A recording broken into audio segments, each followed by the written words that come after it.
আজকে আমরা এই হাইড্রা ভালগেরিস যেটা এই প্রাণীর শুরুটা করব, অর্থাৎ এর পরিস্থিতিটা, এর ট্যাক্সোনমিক পজিশনটা এবং বাহ্যিক বৈশিষ্ট্যগুলো কি সেটা আমরা দেখব।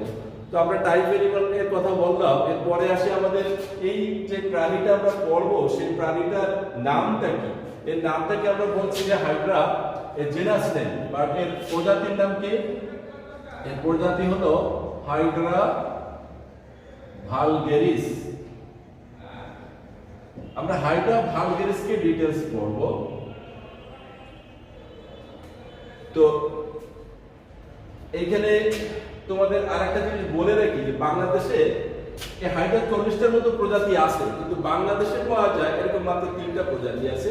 এই যে হাইড্রা ভালগেরিস, এটা সাধারণত ধূসর অথবা বর্ণহীন হয় বা কোনো কোনো সদস্য হালকা লালচে বর্ণের হতে পারে। আরেকটা প্রজাতি বাংলাদেশে পাওয়া যায়, সেটাকে বলা হয় হাইড্রা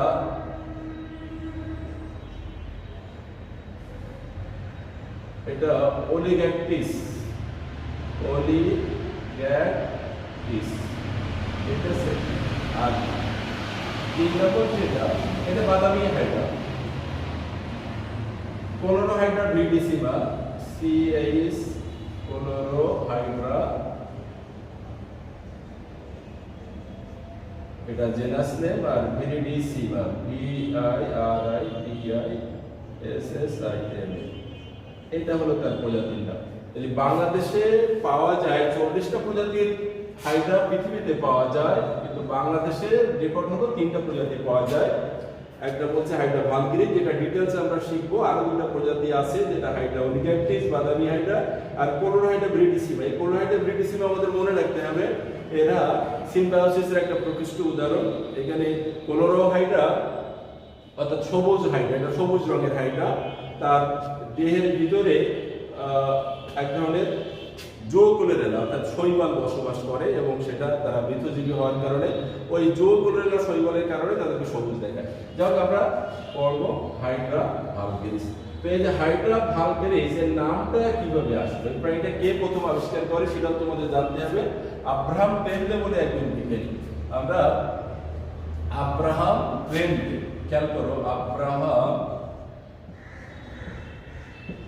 পেনলে, TREMBLEY, এই আব্রাহাম পেনলে 1744 সালে হাইড্রা প্রথম পরিবেশে, প্রাকৃতিক পরিবেশে লক্ষ্য করেন।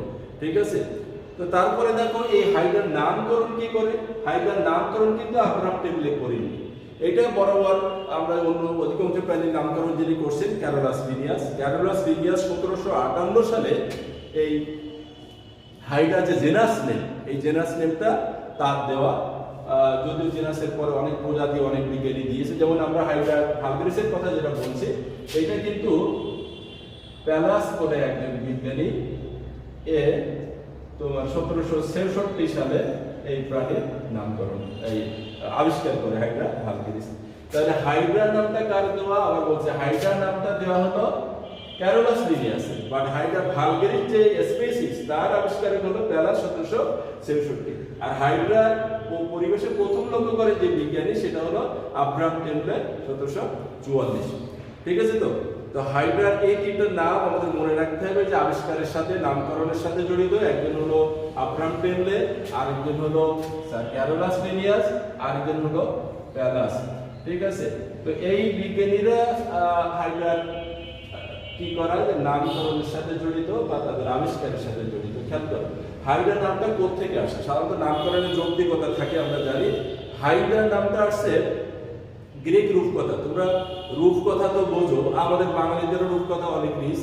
তোমরা জানো যে এখানে রাক্ষসের গল্প বা ডালিম কুমারের গল্প আছে না, এইগুলো রূপকথার গল্প। তো গ্রিক তাদের সভ্যতা যত পুরাতন, তাদের কিন্তু রূপকথাও তত সমৃদ্ধ। চীনাদের, অ্যারাবিয়ানদের বা এই গ্রিকদের রূপকথাও তত সমৃদ্ধ। তোমরা এই রূপকথার চরিত্রগুলো আসলে বিভিন্ন দেশের হলেও নানান মাধ্যমে এগুলো সম্পর্কে তোমরা অলরেডি জানো শৈশব অবস্থা থেকে। তোমরা এটাও জানো যে হারকিউলিস চরিত্রটা তোমাদের জানা। এই হারকিউলিস চরিত্রে হারকিউলিস কিন্তু এটা কি বলা যায়, প্রত্যেকটা চরিত্র, সে নাটক হোক, উপন্যাস হোক, অথবা এই বাস্তবে আমরা যেটা বলছি যে মিথ বা রূপকথার ক্ষেত্রে হোক, অথবা তোমরা জানো যে আমাদের ধর্মের ক্ষেত্র হোক যে এটা কিন্তু দুই ধরনের চরিত্র থাকে, একটা হলো ভালো একটা খারাপ। তা হারকিউলিস হলো সুর টাইপের অর্থাৎ ভালো চরিত্র, আর এর বিপরীত ধর্মী খারাপ চরিত্র ভিলেন যে চরিত্র সেটা কিন্তু এই হাইড্রা। তো হাইড্রা এই রূপকথার চরিত্রের বৈশিষ্ট্য ছিল যে তার এই হাইড্রা যদি একটা মাথা কেটে দেওয়া যেত বা কেটে দিত, হারকিউলিস দিতে পারতো, তাহলে তার দুইটা মাথা সাথে সাথে গজাত। এটাকে আমরা কি বলছি, এটা তার পুনরুৎপাদন ক্ষমতা, রিজেনারেট করা অত্যাধিক অ্যাবিলিটি ছিল কার, সেই হাইড্রা নামক যে অসুর চরিত্র, রূপকথার চরিত্র তার ছিল। তোমরা এই অসুর চরিত্রের সিনেমা আছে, দেখতে পারো অনেক নতুন সিনেমা, তোমার গডজিলা টজিলা যেমন দেখো, এরকম দানব চরিত্রের হাইড্রা নামক একটা সিনেমা আছে, তোমরা দেখতে পারো। তো যা হোক, এই হাইড্রার নাম থেকেই কিন্তু ক্যারোলাস লিনিয়াস এই হাইড্রা জিনাস নামটা নিয়েছিল। অর্থাৎ কেন নিয়েছিল তার এরকম নাম, কারণ এই প্রাণীগুলোর ক্ষেত্রে ঠিক ওই হাইড্রা যে দানব, তার যে বৈশিষ্ট্য ছিল যে তার যে দেহের মাথা কেটে দিলে মাথা আরেকটা গজাত, দুইটা গজাত, ঠিক এদের ক্ষেত্রে তো বডির বিভিন্ন অংশ যদি কেটে ফেলা হয় তাহলে খণ্ডিত অংশগুলোর থেকেও তারা নতুন হাইড্রা সৃষ্টি হতে পারে। এই যে খণ্ডিত অংশ থেকে নতুন হাইড্রা সৃষ্টি হওয়ার যে অ্যাবিলিটি, এটাকে আমরা সাধারণভাবে বলি রিজেনারেশন বা পুনরুৎপাদন, এই অ্যাবিলিটি এদের আছে। তো এই যে দেহের খণ্ডিত অংশ বা টিস্যু থেকে নতুন করে সব ধরনের টিস্যু তৈরি হয়ে একটা অ্যানিমাল পুরোপুরি ফর্ম করার অ্যাবিলিটিকে আমরা বায়োলজিক্যালি বলি মরফোফ্যালাক্সিস। এই টার্মটা তোমরা লিখে নিতে পারো, মরফোফ্যালাক্সিস। তাহলে মরফোফ্যালাক্সিস কাকে বলে? এটা বায়োলজিক্যাল টার্ম অফ রিজেনারেশন। অর্থাৎ কোনো প্রাণীর দেহ যদি কোনো ক্রমে খণ্ডিত হয়, ডিস্ট্রয় হয়, তাহলে ওই প্রাণীর অংশ বিশেষ বা দেহের কোনো টিস্যু থেকে নতুন করে ওই প্রাণীর সৃষ্টি হওয়ার যে অ্যাবিলিটি, সেই অ্যাবিলিটিকে বলি আমরা মরফোফ্যালাক্সিস, যেটাকে জেনারেলি কি বলা হয়? রিজেনারেশন। এই রিজেনারেশন অ্যাবিলিটি বা মরফোফ্যালাক্সিস অ্যাবিলিটির কারণে নামটা হয়েছে হাইড্রা।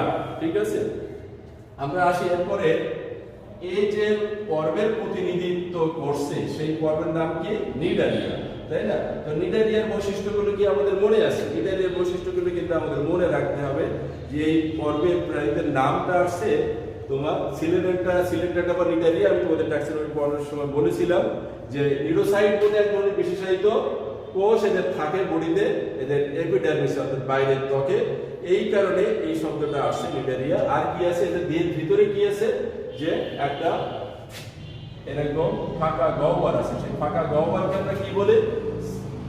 সিলেন্ড্রোম। এটা তোমরা জানো, এই সিলেন্ড্রোম থেকে এদের নাম আসে সিলেন্ড্রাটা। তাহলে এই পর্বের নামীয় বৈশিষ্ট্য হলো সিলেন্ড্রোম থাকবে বা নিউরোসাইট কোষ থাকবে। এদের বডিগুলো কেমন সেটা আমরা শিখে আসছি। বডিগুলো তো এরকম সিলিন্ড্রিক্যাল হতে পারে, তবে সিমেট্রি যদি আমরা দেখি তাহলে সেটাকে বলবো আমরা রেডিয়াল সিমেট্রি। রেডিয়াল সিমেট্রি কেমন? রেডিয়াল সিমেট্রি তোমরা বোঝো যে দেহকে তার কেন্দ্র বরাবর একাধিক সমান অংশ যদি ভাগ করা যায় তাকে বলা হয় রেডিয়াল সিমেট্রি, তাই না? যেমন আমরা তারা মাছের ক্ষেত্রে জানি যে সেটা পঞ্চঅরীয়, অরীয় তো মাছ কিন্তু পঞ্চঅরীয় বুদ্ধিমত্তা, অর্থাৎ পাঁচটা ভাগে ভাগ করা যায়। হাইড্রাকে এরকম তার যতগুলো কোষ্ঠিকা থাকে সমান অংশে যদি আমরা কেন্দ্র বরাবর লম্বাভাবে ভাগ করি তাহলে ভাগ করা যাবে। সাধারণত এই পর্বের প্রাণীরা সবই জলজ, কিছু স্বাদু পানির অল্প সদস্য আছে, তার ভিতরে কিন্তু এই হাইড্রাটা আমরা স্বাদু পানির ক্ষেত্রে এদেরকে দেখবো। আমরা হাইড্রার পরিস্থিতিতে পরে আসি। তো এদের যে কি হলো যে রেডিয়াল সিমেট্রি থাকবে। আর কি থাকবে? সাধারণত এরা দ্বিস্তরী প্রাণীদের খুবই গুরুত্বপূর্ণ। দ্বিস্তরী অর্থাৎ কোষগুলোর স্তর বাইরে একটা ভিতরে একটা, আর কিছু নেই, তাই না? তো এই যে দুইটা স্তর মিলে এদের বডি এবং ভ্রূণ গঠনের সময় এদেরও ওই দুইটা স্তরই থাকে। এমব্রায়োনিক ডেভেলপমেন্ট বা এমব্রায়োনিক লেয়ার দুইটা, একটা এক্টোডার্ম, একটা হলো এন্ডোডার্ম। এই কারণে এদেরকে আমরা কি বলি? Diploblastic animal. ঠিক আছে, ডিপ্লোব্লাস্টিক অ্যানিমাল অর্থাৎ এরা দ্বিস্তরী প্রাণী। ঠিক আছে, তো এটা হলো নিডারিয়াদের বৈশিষ্ট্য এবং হাইড্রারও বৈশিষ্ট্য। এরা দ্বিস্তরী প্রাণী। এদের আর যে সকল বৈশিষ্ট্য থাকে তোমরা জানো যে হাইড্রার শুধু মুখ আছে কিন্তু পাল নেই, একটা ছিদ্র উপরের দিকে থাকে, এইটাকে বলি আমরা মৌখিক তল। আর নিচের যে দিকটা তাদের স্বরশক্তি থাকে সেটাকে বলি আমরা বিমৌখিক তল, তাই না? তো এদের ক্ষেত্রে সিলিন্ড্রোম থাকে। মোটামুটি এইটা মানে প্রধান বৈশিষ্ট্য হলো নিডারিয়া পর্বের। এই নিডারিয়া পর্বের অন্য কিছু বৈশিষ্ট্য আছে তোমরা জানো যে এরা সেক্সুয়ালি এবং অ্যাসেক্সুয়ালি এই বোথ টাইপের রিপ্রোডাকশন এরা সম্পন্ন করতে পারে। আমরা হাইড্রার ক্ষেত্রে এই দেখবো যে এরা সাধারণত অযৌনভাবে বংশবৃদ্ধি করলেও এরা যৌন জননও সম্পন্ন করতে পারে। তাহলে যৌন জনন এবং অযৌন জনন এরা পর্যায়ক্রমে সম্পন্ন করতে পারে, এটাও এই সিলিন্ডারটার বৈশিষ্ট্য। ঠিক আছে, তো এই বৈশিষ্ট্যগুলো আছে, তোমরা জানো যে দুইটা দশাই থাকে, একটা হলো পলিপ আর একটা হলো মেডুসা। পলিপ দশাটা সাধারণত স্থির অবস্থা। ঠিক আছে, এইটা এই হাইড্রা যেটা পড়বো এটা কিন্তু তার পলিপ দশা, অর্থাৎ সে কোনো জলজ বস্তুর সাথে সবসময় লেগে থাকে। আর মেডুসার দশাটা ফ্লোটিং, তোমরা জেলিফিশ যেটা দেখো সেটাও কিন্তু এই নিডারিয়া বা সিলিন্ডার এটা। তো এইগুলো গেল আমাদের যে টাইপ অ্যানিমাল আমরা পড়বো, কাদের টাইপ, নিডারিয়া ফর্মের টাইপ। তো নিডারিয়াদের বৈশিষ্ট্য যেগুলো হুবহু আমাদের হাইড্রা প্রাণীদের আছে। ঠিক আছে, এরপরে যেটা আমরা পড়বো সেটা হলো ট্যাক্সোনমিক পজিশন আর বাহ্যিক গঠন যদি পারি। তো ট্যাক্সোনমিক পজিশনটা তোমরা তোমাদের বইতে আছে, দেখো এদের এদের কিংডমটা যদি আগে লিখি তো সেটা তোমরা জানো যে মিনেরিয়া, তারপরে এদের ফাইলামটা কি বললাম আমরা, নিডারিয়া, তারপরে এদের ক্লাসটা কি, হাইড্রোজোয়া, হাইড্রোজোয়া। আচ্ছা, এদের অর্ডার কি, হাইড্রয়েডা।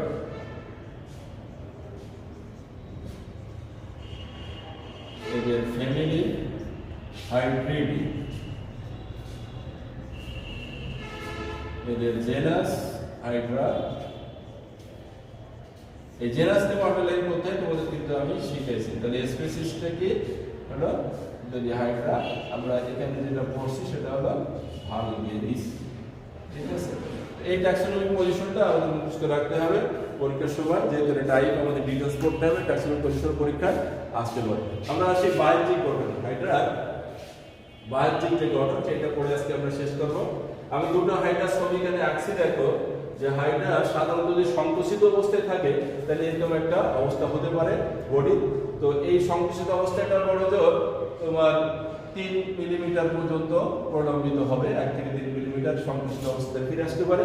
আর যদি তারা প্রলম্বিত অবস্থায় যায় তাহলে 25 থেকে 30 মিলিমিটার পর্যন্ত তারা লম্বা হতে পারে। ঠিক আছে, তাহলে 25 থেকে 30 মিলিমিটার লম্বা হতে পারে। ব্যাস কত হবে, ব্যাস হলো 1 থেকে 2 মিলিমিটার। ঠিক আছে, তবে এরা যখন এই ধরনের সংকুচিত হয়ে বল আকার গঠন তৈরি করে তখন কিন্তু তারা একেবারে গোলাকার গঠন তৈরি হয়। অর্থাৎ লম্বা যদি 3 mm হয় তাহলে প্রশস্ত এরকম 2 বা 3 mm হয়ে যেতে পারে। তো এটা হলো এদের সংকুচিত বা প্রসারিত অবস্থা। আমরা এই প্রসারিত অবস্থাটাই দেখি।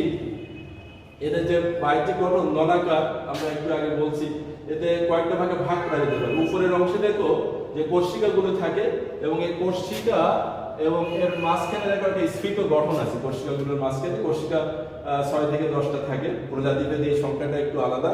তোমরা যদি পার্থক্য খুব ডিপ স্টাডি করতে চাও তাহলে হাইড্রা ভালগেরিসের কয়টা কোষিকা থাকতে পারে, হাইড্রা ব্রিডিসিভার কয়টা থাকবে বা কোলোহাইড্রার কয়টা থাকবে সেটা দেখে নিতে পারবো ওই দিকে। ঠিক আছে, তো আমরা যেটা ভালগেরিস পড়ছি না 6 থেকে 10টা থাকবে। এই এর মধ্যভাগে একটা স্ফীত গঠন থাকে এরকম ত্রিভুজাকার বা পিরামিডাকার। এই গঠনটাকে বলি আমরা হাইপোস্টোম। এটাকে কি বলবো, হাইপোস্টোম। তো হাইপোস্টোমের সেন্টারে কি থাকে, তাদের মাউথ ওপেনিং বা মুখ ছিদ্র থাকে। ঠিক আছে, তো এই হাইপোস্টোম এটা দেহের উপরের অংশ,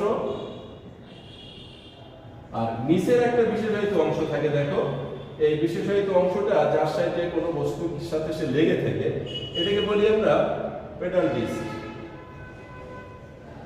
পেডাল ডিস্ক, তো পেডাল ডিস্ক মানে কি, পাদচাকতি। এটাকে আমরা কি বলি, পাদচাকতি। অর্থাৎ পার মতো কোনো বস্তুর সাথে লেগে থাকতে সাহায্য করে। এখানে বিশেষায়িত গঠন আছে, অ্যামিবয়েড সেল আছে, অর্থাৎ অ্যামিবার মধ্যে কিছু কোষ আছে যারা গ্লাইডিং প্রক্রিয়ায় হাইড্রাকে ওই জলজ বস্তুর সাথে লেগে থাকা অবস্থায় চলতে সাহায্য করতে পারে। গ্ল্যান্ডুলার সেল আছে, অর্থাৎ গ্রন্থি কোষ আছে যার থেকে মিউকাস ক্ষরণ হয়। ঠিক আছে, মধ্যবর্তী এই সমস্ত অংশকে আমরা কি বলবো, মধ্যবর্তী এই সমস্ত অংশকে বলা হয় বডি ট্রাঙ্ক। বডি ট্রাঙ্ক তার মানে কি, দেহ কাণ্ড। তো দেহ কাণ্ডে কি কি থাকে খেয়াল করো। দেহ কাণ্ডে কিছু টেম্পোরারি রিপ্রোডাক্টিভ অর্গান থাকে। তো আমি তোমাদের বলেছি যে রিপ্রোডাক্টিভ অর্গান এদের কয় ধরনের হবে, যেহেতু এরা সেক্সুয়ালি এবং অ্যাসেক্সুয়ালি উভয় প্রক্রিয়ায় বংশবৃদ্ধি করতে পারে তাহলে রিপ্রোডাক্টিভ কিন্তু সেক্সুয়াল অর্গানও দেখবো আমরা, অ্যাসেক্সুয়াল অর্গানও দেখবো। যেমন এরা সাধারণত যে অ্যাসেক্সুয়াল বা অজৈব বংশবৃদ্ধি করে সেই বংশবৃদ্ধি আমরা একটা ডিটেলস বলবো, কিন্তু তারপরে আমরা একটু জেনে রাখি যে সাধারণত এরা অজৈব বংশবৃদ্ধি করে এবং এই ধরনের ছোট্ট ছোট দেখো যে তাদের গাত্রদেশে লাগানো ছোট্ট একটা হাইড্রা, এই হাইড্রাকে আমরা এখানে বাট বা মুকুট বলছি, ঠিক আছে। এবং এই প্রক্রিয়া অর্থাৎ এই ধরনের ছোট হাইড্রা বডি থেকে তৈরি করা প্রক্রিয়াকে বলা হয় বাডিং বা মুকুল উদ্গম প্রক্রিয়া। তো এই বাডিং বা বাড সৃষ্টির মাধ্যমে এদের যে বংশবৃদ্ধি সেটা হলো এদের অজৈব বংশবৃদ্ধি। তাহলে হাইড্রার বডির সাথে অর্থাৎ বডির ডাউন বা দেহ কাণ্ডের সাথে এই ধরনের বাড লেগে থাকতে পারে। আর এরা বিশেষ সময়ে এদের দেহে পরিবেশে যখন পানি শুকিয়ে যায়, খাদ্য কমে আসে, তখন বেঁচে থাকার জন্য সার্ভাইভাল কৌশল হিসাবে এবং বংশবৃদ্ধির জন্য এই উভয় পারপাসে, অর্থাৎ আবার বলছি যে বেঁচে থাকার কৌশল হিসাবে এবং বংশবৃদ্ধির প্রয়োজনে তারা যৌন উপায়ে বংশবৃদ্ধি করতে যায়। এবং যেহেতু এরা সরল প্রাণী, এদের বডিতে পার্মানেন্ট কোনো সেক্সুয়াল অর্গান থাকে না, তবে এই গোনাড তাদের টেম্পোরারি ব্রিডিং সিজনে তৈরি হয়ে যায়, ঠিক আছে, ব্রিডিং সিজনে তৈরি হয়ে যায়। দেহের উপরের অংশে এই ধরনের ত্রিভুজাকার একাধিক গঠন তৈরি হয়, এটাকে বলছি আমরা শুক্রাশয়। এটাকে কি বলবো? শুক্রাশয় বা টেস্টিস, ঠিক আছে। আর এই যে ডিম্বাকার গঠন যেটা দেহের নিম্নভাগে তৈরি হয়, এটা সাধারণত একাধিক হয় না, এটাকে বলি আমরা ওভারি। তো এই যে শুক্রাশয় এবং ডিম্বাশয় উভয় তৈরি হয় একই বডিতে, তার মানে কি এটা যৌন উপায়ে বংশবৃদ্ধি করে যখন, তখন এদেরকে আমরা উভলিঙ্গী বলতে পারি। শুক্রাশয় শুক্রাণু তৈরি হয়, স্পারমাটোজেনেসিস প্রক্রিয়া তোমরা জানো, এবং ডিম্বাশয় কি তৈরি হবে? ওজেনেসিস প্রক্রিয়ায় ডিম্বাণু সৃষ্টি।